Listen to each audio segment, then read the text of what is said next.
और चुनावों की तारीख नजदीक आते ही प्रचार में तेजी आ गई है। सभी दलों ने प्रचार में पूरी झोंक दी है। दिल्ली के अलग अलग वार्ड में अलग अलग तरीके से चुनाव प्रचार करते उम्मीदवार नजर आ रहे हैं।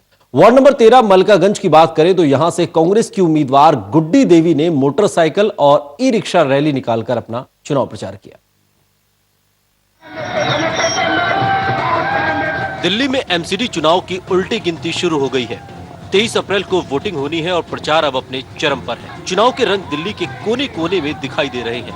प्रचार कर अपने लिए समर्थन जुटाने के लिए हर तरह से उम्मीदवार जोर लगाने को तैयार हैं।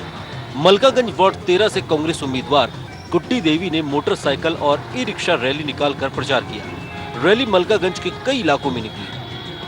बहुत समर्थन है लोगों का और सबसे बड़ी बात है समर्थन से ज्यादा वो मान सम्मान प्यार देते हैं मुझे, तो यही उसमें सौभाग्य है कि लोग मुझे पसंद करते हैं।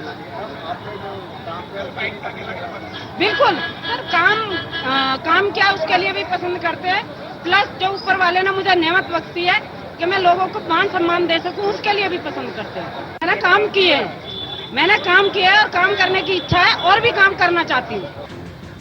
निगम चुनाव के वक्त आरोप प्रत्यारोप का जारी है। उम्मीदवार आरोप लगा रहे हैं कि 10 साल से निगम में भ्रष्टाचार फैला हुआ है। बुजुर्ग और विधवाओं को पेंशन नहीं मिल रही। हमारी मुख्य लड़ाई है उस 10 साल में जो भ्रष्टाचार, 10 साल से जो सत्ता में बैठी हुई सरकार है उसके विरोध में है। और हमें तो शर्म इस बात की आ रही है कि जब कॉरपोरेशन में भी सरकार उनकी है, सेंटर में भी सरकार उनकी हो और आज तनख्वाहें ना मिले, आज पेंशनें ना मिले, गरीबों के ऊपर इतने बड़े बड़े बोझ डाले जाएं, मुझे लगता है कि इससे शायद ज्यादा बुराई कोई नहीं हो सकती। निगम चुनाव में उम्मीदवारों के अपने दावे हैं, लेकिन जनता किसकी बात का समर्थन करती है ये देखने के लिए चुनाव के नतीजों का इंतजार करना होगा।